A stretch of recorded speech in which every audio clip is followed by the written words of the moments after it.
We continue now at the top of Daf Lamed Beis Amud Aleph in Meseches Nazir. This is Nazir Daf 32a. And the previous Amud in the Mishnah, Beis Shammai argue that hektish tos is considered to be hektish. Let's say a person makes something hektish in error, so it's considered to be hektish, and they try to prove that from the case of Meiser Behema.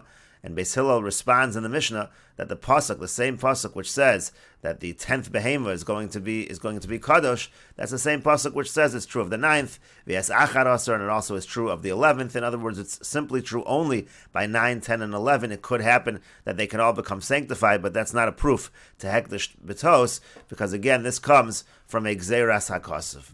And the Gemara says, Mani Masnisen. Who's the author of our Mishnah? Lo Rav Yossi v'lo Rabbanan. The author of our Mishnah is not Rav Yossi, and the author of our Mishnah is not the Rabbanan. And this refers to the first line of the Mishnah, which said that let's say a person makes a vow to be a Nazir, and then he regrets that he made this vow, so he doesn't keep his Nazirus, and he goes to a Chacham to undo the vow, but the Chacham does not undo the vow. So the Mishnah said that he's able to count the days of the Nazirus from the beginning, from the time he made the vow, even though he wasn't really observing the Nazirus, even though he was drinking wine thinking that he would get it undone, still he's able to count the days from the very beginning. And the Gemara is now saying this Mishnah, our Mishnah, does not follow Rabbi Yossi, it doesn't follow the Rabbanan. The Tanya, as we learned in a Braisa, Misha Nadar v'avar al Naziruso. Let's say somebody takes a vow to be a Nazir and he transgresses on his Nazirus, Ein Nizkakin Lo, so we don't have to attend to his request to undo the Nazirus. Elim Kain Mona Bohen Isra Kiyamim Shenag Bohem Heter, and let's say he wants to bring the concluding Karbonos and finish his term of the Nazirus, he has to count the days of prohibition according to the amount of days that he did not keep to his Nazirus. Meaning to say, let's say he had a number of days where he wasn't keeping the laws of the Nazirus because he was thinking to get it undone. We do not count those days towards the completion of his Nazirus. Rabbi Yossi says, Dayo Shloshim Yom, that it's sufficient if he just keeps an additional 30 days. In other words, Rabbi Yossi is saying, let's say there are many, many days in which he's not keeping his Nazirus, more than 30 days. He doesn't have to make up all of those days. He just has to add an additional 30 days.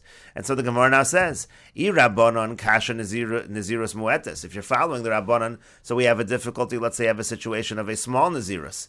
And I Rabbi Yossi, if you're following Rabbi Yossi, Kasha Nazirus Meruba, we have a difficulty in a situation where the person is keeping a large Nazirus. And the Rosh explains, Rabbi Yossi Omer Dayo Lamed Yom. Rabbi Yossi says it's enough for him just to keep an additional 30 days to make up for the days that he was not observing the Nazirus Kagonim Nazar Kof Yom. For example, let's say he takes a Nazirus upon himself 100 days, V'shasa Samach Yom, and he drinks V'shasa Samach Yom Yain, and he drinks wine for 60 days. Dayo Im Konzeno So Shiyimne Min HaSamach Shloshim Yom V'yashlam Aleim Mem Yom. So it's enough if he just counts 30 of the days of those 60 days to make up for those 60 days, and then do the other 40 days, V'yavi Karbonosov, and bring his Karbonos. In other words, he doesn't have to make up the full 60 days that he drank wine, he just does 30 days for those 60 days. And the Rosh over here continues, he reverses the girsa that we have, Hachi Garsin, and the proper girsa in the Gemara should be, I Rabbanon Kasha Nazir Meruba. If you're following the Rabbanon, so we have a difficulty by a Nazir who takes upon himself many days of Nazirus, meaning Perush Af Nazir Meruba, meaning even a situation of Nazir Meruba is difficult according to the Rabbanon. Debain Meruba Bain Moetes Klamri Desoser HaKol. The point is, according to the Rabbanon, doesn't matter what size the Nazirus is, whether it's going to be a large Nazirus or a small Nazirus. In any case, none of the days count. He has to do everything over again according to the Rabbanon, not like our Mishnah. The Rabbi Yossi, and if you're following Rabbi Yossi, Kasha Nazir Muetes. So then in a situation where it's a small Nazirus, meaning let's say he took upon himself just a 30-day Nazirus, that's going to be difficult because he's got to make up those days. And the Rosh explains, Nihida Nazir Meruba. Now in a situation where you have a Nazir Meruba for many days, granted in that case we actually could fit it with Rabbi Yossi. You could say in terms of a Nazir Meruba, maybe our Mishnah doesn't really disagree with Rabbi Yossi. Because maybe when it says in the Mishnah, he counts from the time of the vow, Hachi Kamar, it just means to say, Mona Mixas Mimasha Nadir. He counts a little bit from the time of the vow. Not everything becomes undone. Maybe the Mishnah doesn't literally mean that he doesn't have to make up any of the days. It just means he doesn't have to make up all of the days. Aval ben Nazir Muetes, Ayri Masnisin Kasha Rabbi Yossi. But if the Mishnah is dealing also with the case of a Nazir Muetes, with a person who's a Nazir just for 30 days, so that certainly is a Kasha to Rabbi Yossi, because according to Rabbi Yossi, again, you'd have to make up all of the days, and the Mishnah is saying you don't have to make up any of the days. So that's what the Gemara is asking. Our Mishnah does not seem to follow the Rabbanan, and it doesn't seem to follow Rabbi Yossi. And so the Gemara answers, Iboyes Tema Rabbi Yossi, V'iboyes Tema Rabbanan. You could say that the Mishnah is Rabbi Yossi, and you also could say that the Mishnah is the Rabbanan. Iboyes Tema Rabbi Yossi, you could say it's Rabbi Yossi as follows. Kan ben Nazirus Meruba, Kan ben Nazirus Muetas. In one case we're talking in a long Nazirus, and in another case we're talking in a small Nazirus. And the Rosh explains, Iboy Semer Rabbi Yossi, Kan bin Nazir Meruba, Masnisin, Visoser Mixos, Mashanadar. So our Mishnah maybe is talking only about a case of a Nazir Meruba, and it does undo a little bit. He does have to make up a little bit, but that's not what the Mishnah means to say. The Mishnah just means to say, you don't have to make up everything. And the Mishnah could be following Rabbi Yossi. Kan bin Nazir Muetes, Kam Rabbi Yossi, the Soser Akol. And if you have a Nazir Muetes, person was only a Nazir for 30 days, and again, he doesn't observe, so then he has to make up all of the days. That's how you can say that the Mishnah is going to be Rabbi Yossi. And the Gemara continues, V'boyes Tamer Rabbanan. If you want, I could even say the Mishnah follows the Rabbanan who say you always need to make up all of the days that you didn't observe. And Lo Tema Mishah Shenazar, just say, the Mishnah doesn't mean to say that you have to count that you're able to count from the time that you made the vow and that you don't lose anything. Elohim, or rather what you should say is Kim Mishah Nazar, like from the time when he made the vow of Nazirus. Meaning, from the time he made the vow of Nazirus, if he didn't observe it, he has to recount all of those days, and perhaps the Mishnah is saying exactly what the Rabbanan are saying. And the Gemara continues at the two dots. The Mishnah said, Nisha l'chachamim v'hitiru v'chulu. Let's say he asked the chachamim, and they undid the vow, and he had an animal that was separated for his korban, so then that animal can go out and graze among the flock, meaning it's not going to have any sanctity, it will not have any kedusha, because that vow of Nazirus was undone. And the Mishnah went on to say that Beis Hillel said to Beis Shammai, so if you admit that that is the case in this situation, that there's no Kedusha, you should also admit that Hektish Betos is not going to be Hektish. And the Gemara says, Amar Rabbi Yirmiyah says, Mi de Beis Shammai nishma de Beis Hillel. From the opinion of Beis Shammai here in the Mishnah, we can also understand more clearly the opinion of Beis Hillel. Lav Amri Beis Shammai, don't Beis Shammai say, in this case in our Mishnah, Hektish Betos have a Hektish. In general they say, Hektish Betos is Hektish, but Kevan de Gloi Milsa de Lav Shaper Nazir, but in this particular case in the Mishnah, since it becomes clear that the Nazirus was nothing because he undoes the whole vow, so Teitziv Itira Be'eder, so there is no Kedusha and it can go out and graze among the flock. So LeBeis Hillel Nami, so the same thing we can say is true according to Beis Hillel. Afagav de Amri Temura Betos Have Temura, even though Beis Hillel does not say, they do not say that Hektish Betos is Hektish, but they do say that Temura Betos, let's say a person has a substitute animal and has an error in that situation, the animal does get the Kedusha of Temura. That substitute animal does have the Kedusha, but again, the same basic idea. Hani mili heicha di isei le'ikar Hektish. That's only going to be true when the original animal, the source of the Kedusha, exists in front of us. Aval heicha de mesaker ikar Hektish. But if you would have a situation where you would uproot the primary animal, the original animal, the one that the Kedusha is stemming from, so Beis Hillel would also say, Isaker Nami Temura. The Kedusha of the Temura, of the substitute animal, would also be uprooted. And the Rosh explains, Hu adin leBeis Hillel b'Tmura. The same thing is true according to Beis Hillel by Tmura, means to say as follows: Imhemer behema bebehema. Let's say a person substitutes one animal for another, and again the general halach is both the original animal and the second animal, the substitute animal, have kedusha. But then v'achar kach nishal al harishona. Let's say he then asks about the first animal and undoes that kedusha. So paka mimena kedushas Tmura. So the kedusha of Tmura that also leaves, that is also uprooted. And the Gemara continues at the two dots. Amar Mar, the master said,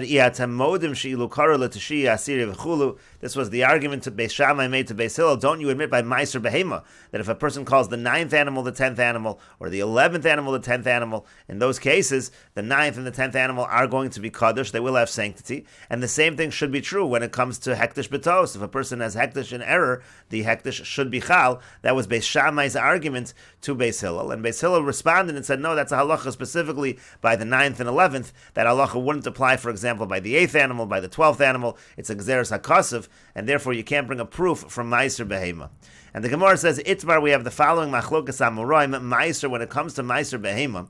Rav Nachman Amar Ta'uso v'lo kavanaso. Rav Nachman says, when we say, for example, that if you call the 9th animal the 10th animal, that it has the Kedusha of Meiser Behema, that's only if he does it by mistake. But if he does it intentionally, he calls the 9th animal the 10th animal, it will not have that Kedusha. Rav Chisda v'Rabba bar Rav Huna Amri, Rav Chisda and Rabba bar Rav Huna, they say, Ta'uso, it happens when he does it in error. V'kol shekain kavanaso, and certainly if he has intention. If he has intention, it's even more likely, and therefore in that case, if he has intention to call the 9th animal the 10th animal, it will certainly have the Kedusha of Meiser Behema.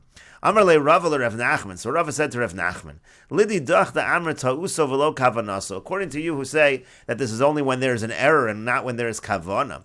So de amri Beis Shammai le Beis Hillel. So Beis Shammai is making an argument to Beis Hillel as follows, and they're saying, Iyatem modem shilukaru le tashi asiri v'lasiri tashi u'lacharos or asiri. Don't you admit if you call the 9th one, the 10th one, and the 10th one, the 9th one, and the 11th one, the 10th one, sheshloshtan mikudashin, that all three of them have kedusha, and the same should be true by hekdesh betos. V'yishtiku Beis Hillel, and Beis Hillel is silent in terms of that argument of meiser behema.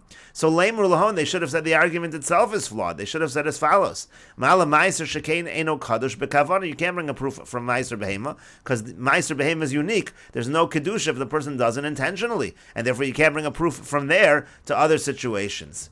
And the Gemara says, Amar Rav Shimi Barashi says, Hainu ta'ima de lo amri lahon. The reason why they didn't say that argument back to Kal V'chomer because they felt that's a Kal V'chomer actually. Ma meiser she'eno kadosh bekavana. If when it comes to meiser behema where there's no kedusha with intention, kadosh betos, yet there's going to be kedusha if it's done in error. So hektish. So when it comes to actual hektish, shekadosh bekavana, where generally the sanctity is done bekavana, lo kal shekain. Certainly the hektish betos should be chal. Therefore, they didn't feel that would be a good argument to make to Beis Shammai. But the Gemara then says veloi, but it's not really true. That would have been a good argument to hektish because hektish actually is different. Bedaita demori tali. That's something that is dependent on the intention of the owner. And the Rosh explains, V'yishtiku lehu Beis Hillel lav dafka. First of all, it's not that Beis Hillel was silent, because Beis Hillel actually do respond in the Mishnah. They respond that Meiser Behema is Exeris HaKosav. Ela shelo yodu lahashem minei uvei. The point is, why not give a response to Beis Shammai according to the logic of Beis Shammai and show how the logic is flawed? Ela heviu raya miches v'yud beis. Instead of bringing a proof from the 8th animal and 12th animal and arguing that it's Exeris HaKosav, that's what Beis Hillel should have argued. And the Gemara continued that Beis Hillel should have argued Mala Meiser Sheino Kadosh Bekavana Kashar Hekdeshos, that Meiser is different than other Hekdesh because it does not become Kadosh with Kavana. Hilkach al Karchach Gezeres HaKosavu V'chideshu V'lo Yalfinan Minei. So they should have argued to Beis Shammai that it's clearly Gezeres HaKosav. It's a Chiddush you can't learn from there. And then the Gemara said Hainu Time of the Lo Amar V'chulu. The reason why they didn't say that response, Lefi Shem Hayu Beis Hillel Lo Amar Teshuva Zeh Lo Hayu Mekavlam Osef. If Beis Hillel had said that response to Beis Shammai wouldn't have accepted it. Ki Im Hayu Omrim Adar Abba Kal V'chomer, because they would have said no. On the contrary, you should make the Kal V'chomer. If it works without intention by Meiser, then all the more so by Hektish. But then the Gemara said, V'loi hektish bedaite demore talia. It's not true because hektish really is all dependent on the intention of the owner. Siyuma de milsa de Rav Shimi. This is the conclusion of the words of the argument of Rav Shimi. Kilomar vadayin ze kal v'chomer. What he was saying is for certain this is not a kal v'chomer. The v'chol duchta hektish bedaite demore tali, because in hektish in general is dependent on the intention of the owner. Kedechsiv ki yaktish ish es beiso, like it says in the pasuk. Demashma midaito, it has to be with his intention. Uvemais Davka Gzeres HaKosav, and it's only by Meiser Behema where they have this Gzeres HaKosav that it's not intention. Kimoshe Hero Beis Hillel Panim LeDivrei Miches V'Yud Beis, and that's exactly what Beis Hillel was saying from the case of the 8th animal and the 12th animal. That again, Meiser Behema is a situation of a Gzeres HaKosav. You can't bring a proof to other hektish. And the Gemara continues with the Mishnah: Misha Nadar ben Nazir. If someone takes a vow to be a Nazir, V'halach l'havias behemto, and he goes to bring his animal that he's going to use for the carbon, umotza shenignava, and then he finds that the animal is stolen, and so therefore now he regrets that he ever became a Nazir. So imad shalo nignava behemto Nazir. Now if he took upon himself the vow of Nazirus before the animal was stolen, harei zen Nazir. So then the person is still going to be a Nazir. The fact that after he took the vow, the animal was stolen, that's not a reason to undo the Nazirus. We will continue with this discussion in the next video on Daf Lamed Beis Amid Beis.